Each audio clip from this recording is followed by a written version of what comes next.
Asthma কেন হয় না, আমাদের যে ফুসফুসের যে ক্ষুদ্রাতি ক্ষুদ্র শ্বাস নালীগুলো আছে সেগুলোর ভেতরে প্রদাহ হয়, ফলে শ্বাস নালীগুলো সরু হয়ে যায়।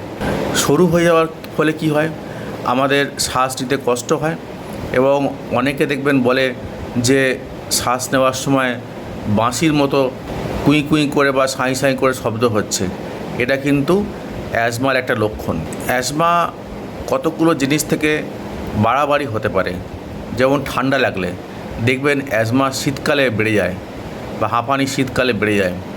আরেকটা হচ্ছে ধুলো থেকে, হয়তো আপনি ঘর ঝাড়ু দিচ্ছেন বা লেপ তোষক রোদ্দুরে দিচ্ছেন, সেই যে ধুলোগুলো আপনার শ্বাসনালীতে গিয়ে যাদের হাঁপানি আছে তাদের একটা প্রদাহ তৈরি করতে পারে এবং হাঁপানিটা বাড়িয়ে ফেলতে পারে। তাহলে কি করতে হবে, যখন এই কাজগুলো করবেন তখন কিন্তু মুখে অবশ্যই একটা মাস্ক পরতে হবে এবং যারা হাঁপানিতে ভুগছেন তাদের আমরা বলি যে রাস্তাঘাটে বেরোলেও মাস্ক পরতে হবে, কেননা যে পলিউশনগুলো আছে, ধুলো ধোঁয়া এবং বাতাসের যে ক্ষতিকর গ্যাসগুলো আছে, তার মানে হচ্ছে carbon dioxide, carbon monoxide, sulphur dioxide, এগুলো থেকে কিন্তু অ্যাজমার বাড়াবাড়ি হতে পারে।